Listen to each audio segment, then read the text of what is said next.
네, 국내 이슈 체크인 메리츠증권 양태준 대리와 얘기를 나눠보도록 하겠습니다. 안녕하십니까? 네, 안녕하세요. 네. 자, 오늘 양태준 대리와 어떤 내용들 저희가 얘기를 나눠볼지 이슈부터 먼저 확인을 해보도록 하겠습니다. 자, 오늘의 이슈는 투자보다는 관망하는 시기라는 주제를 갖고 얘기를 좀 나눠보도록 하죠. 자, 이슈에 지금 모든 내용이 다 함축적으로 들어있는 것 같습니다. 일단은 지금 시장 참 뭔가 투자를 하기에 참 난감한 이제 그런 상황이 됐는데 이게 좀 중국이 좀 이틀 연속 이런 상황이라면은 글쎄요, 한 치 앞도 좀 내다보기 어렵지 않나 이런 생각이 듭니다. 우선은 외국인들이 지금 6거래일 연속 좀 매도가 들어가고 있고요. 네. 제가 저번 방송에 말씀드렸다시피 확신이 있어서 들어간 종목도 지금 현 상황에서는 상당히 좀 가늠하기 힘든 상황이기 때문에 네.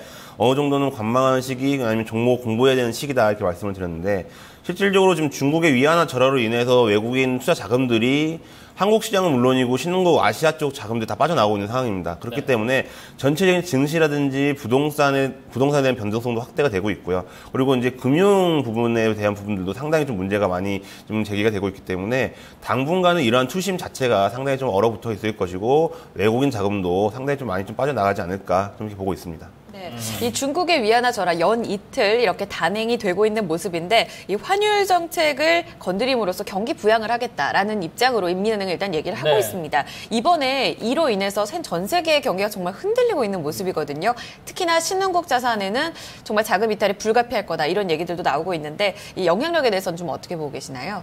이번에 중국 위안화 절하 같은 경우가 중국 입장에서는 자기들이 이제 중국 경제를 살리기 위해서 내놓은 이제 정말 어떻게 보면 정책 중에 하나일 수가 있는데요. 네. 그동안에 기준 금리라든지 지준율 인하를 상당히 계속 내리면서도 실질적으로는 좋은 영향을 주지 못했기 때문에 이번에 좀 환율에 대한 부분도 좀 건드렸는데 상당히 좀 민감한 부분이거든요. 전 세계적으로 봤을 때는. 그러니까 지금 시각 자체가 중국 하나 자기들 살려고 전 세계를 지금 좀 약간 죽이는 꼴이다. 지금 이런 얘기가 좀 나오고 있는 만큼 상당히 좀 민감한 게 작용을 하고 있고요. 지금 어제장 같은 경우도 지금 미국 같은 경우는 다행히 좀 유가라든지 이런 부분들 때문에 약간 혼조세를 마감을 했는데 네.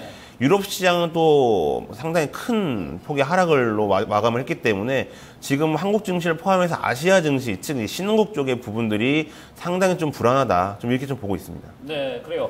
자, 이렇게 되면은 글쎄요, 중국에서 지금 이틀 연속 이렇게 평가 절하를 했다는 거는 이게 앞으로 또 하지 말라는 법이 없다는 생각도 들고 이렇게 되면은 오히려 좀 유럽이나 미국도 그렇지만 아시아 쪽의 통화들이 더욱더 좀 곤란을 겪지 않을까 이런 생각이 드는데 어떻습니까? 지금 시장에서는 중국의 위안화가 앞으로 한 2% 정도는 더 내려갈 수도 있다. 이렇게 예상을 하고 있고요. 네. 이렇게 위안화가 내려가게 되면은 실제로 한국은 중국이랑 많이 밀접한 역량이 있기 때문에 좀 타격이 많이 있지 않을까 이렇게 보고 있는데 실질적으로 이렇게 되게 되면은 일본 같은 경우도 다시 이제 인하를 할 수밖에 없는 상황이 되기 때문에 네. 그럼 한국 같은 경우는 정말 가운데에서 일본과 중국 사이에 껴서 상당히 좀 큰 타격을 볼 수 있다 이렇게 좀 보고 있고요. 지금 실질적으로 기술이 아닌 이제는 품질 같은 게 아니고 네. 이제는 가격 경쟁에 대한 시대로 돌아섰기 때문에 네네. 이런 가격 경쟁면에서 밀리게 된다면 한국 기업들이 상당히 좀 큰 타격을 받지 않을까 이렇게 보고 네. 있습니다. 한중일 수출 경합도가 상당히 높기 때문에 이런 부분에 있어서는 일본이 어떤 연내 추가 부양이 있을 수 있고 또 중국 같은 경우에는 지금 말씀하셨지만 2%더 위안화 절하 추가적으로 내릴 수도 있다라는 이야기도 해주셨는데 네. 그렇다면 기존까지는 유동성 정책을 건드려 왔었거든요. 그러니까 금리 인하라던가 지급 준비율 인하 이 같은 일반적인 어떤 부양책에 대한 추가 가능성도 같이 점쳐볼 수 있는 건가요? 아무래도 이제 가장 민감한 환율을 건드렸기 때문에 네. 그 부분은 이제는 이제 실시를 한다 해도 거의 큰 작용은 없을 걸로 보고 있고요. 우선 물론 기술적인 반등은 충분히 나올 수 있지만 전체적인 시장 흐름을 바꾸기 위함으로는 좀 약하지 않나 그렇게 보고 있습니다. 어떻게 보면 영향력이 조금 무뎌졌다고 볼 수 있을 것 같은데 그렇다면 이런 부분도 같이 점검을 해보도록 할게요. 중국 시장이 과연 이 같은 환율을 건드려서 살아날 수 있을지 펀더멘털이 개선될 수 있을지에 대해서는 어떻게 봐야 될까요? 솔직히 저는 좀 힘들지 않나 좀 보고 있고요. 왜냐면은 중국 시장 같은 경우는 항상 이렇게 버블에 대한 부분들이 항상 끊임없이 그러니까 미국 시장이 다우존스, 나스닥이 최고가를 경신해도 버블 논란이 있지만 그 기술력이라든지 그런 부분들은 항상 인정을 받았기 때문에 네. 그런 부분들이 이제 항상 버블이 있다 하더라도 기대감은 항상 올랐지만은 중국 시장 같은 경우는 아직까지는 그래도 기술력에 대한 부분들은 아직까지 버블 논란이 좀 크기 때문에 네. 이러한 부분들이 지금 중국 지금 상당히 ETF라든지 이런 시장을 보더라도 변동성이 상당히 크거든요. 네. 그 부분들은 아직까지는 좀 믿지 못하는 부분들이 훨씬 더 많다. 그렇기 때문에 추가적인 하락도 충분히 좀 예상을 할 수 있고 중국 경기에 대한 부분들은 아직까지 수출이라든지 수입에 대한 부분들도 떨어지고 있기 때문에 좀 당분간 계속 지켜봐야 되지 않나 이렇게 보고 있습니다. 네, 그렇군요. 자, 그러면 이제 중국에 대한 의존도가 높은 나라들, 이런 나라들에 대한 흐름은 상당히 좀 앞으로 오히려 이제 중국은 이제 이런 부분에서 살아날지 미지수인데 다른 나라들에 대한 영향은 또 악영향의 가능성은 훨씬 더 높은 상황이 됐어요, 지금. 예.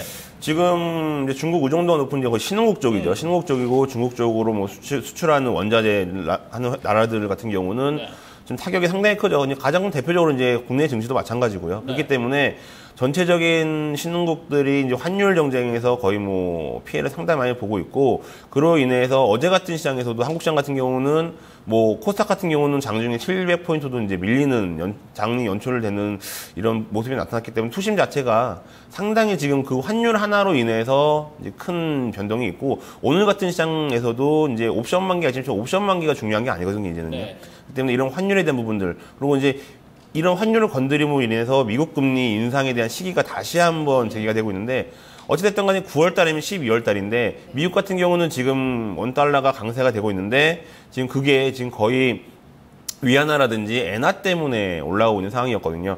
그렇기 때문에 지금 이러한 부분들을 달러가 강세가 지속될 것이냐, 아니면 달러 강세에 대한 부분들을 좀 잠재우기 위해서 금리 인상을 해서 어느 정도 좀 그런 부분들을 늦추겠느냐, 그런 부분들이 지금 다시 한번 거론이 되고 있기 때문에 시장은 다시 한번 방향성이 좀 흔들리고 있다 이렇게 보고 있습니다. 네, 그래요. 그렇게 되면 원달러 환율의 어떤 방향성도 점치기가 상당히 어려워지거든요. 이와 더불어서 그러니까 환율의 방향성과 함께 전략은 어떻게 좀 가져가 볼 수 있을까요? 우선 어제 같은 경우도 거의 자동차 업종만 많이 올라왔거든요. 왜냐면 원달러에 대한 부분 수혜 업종이다. 하지만 지금 만약에 미국 같은 경우가 기준금리 인상을 9월 달에 해버리면 지금 현대차라든지 기아차 다시 한번 충격이 크게 올 수 있는 부분들이기 때문에 그 부분도 이제 어느 정도 좀 염두를 해 두시면 좋으실 것 같고요.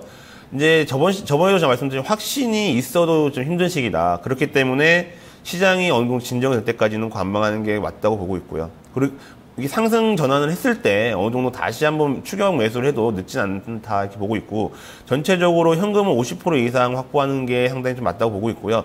그래도 매매를 해야겠다라는 분들이 계시다면 지수의 방향성은 어느 정도 예측이 가능하기 때문에 뭐 인버스라든지 레버리지 정도, 그러니까 한 1900포인트에서 2010포인트 이 사이에 이제 박스권 지수 매매 포인트로 잡으시고 인버스라든지 레버리지로 좀 포트에 어느 정도 편입을 하시는 게 지금 상황에서는 좀 낫지 않나 보고 있습니다. 네. 자, 우리 국내 이슈 체크인 지금 양태준 대리 그리고 권충현 과장 두 분과 이제 함께 하고 있는데, 어제도 이제 권충현 과장도 이제 얘기를 했는데 이제 두 분이 이제 지난주까지만 해도 자신 있으면은 뭐 시장 들어가 봐라. 그렇지 않으면은 좀 당분간 좀 보수적으로 가자 이런 얘기를 했는데, 지금은 이제 그 어느 누구도 확신이 있어도 위험한 시기다. 이제 자신을 할 수가 없는 그런 시기가 됐기 때문에 이럴 때는 좀 현금 확보 전략이 좀 더 유리하다 이렇게 말씀을 해주셨고, 그래도 또 투자를 굳이 하겠다면은 인버스나 레버리지 쪽에 편입을 하는 전략으로 가보자 이렇게 짚어주셨습니다. 네, 불확실성이 큰 만큼 조금은 한 걸음 뒤에서 시장을 바라보는 게 하나의 답이 아닐까 싶은데요. 오늘 전략 참고해 보셨으면 좋겠습니다. 국내 이슈 체크인 메리츠 종금증권 양태준 대리와 이야기했습니다. 감사합니다, 대리님. 네, 고맙습니다.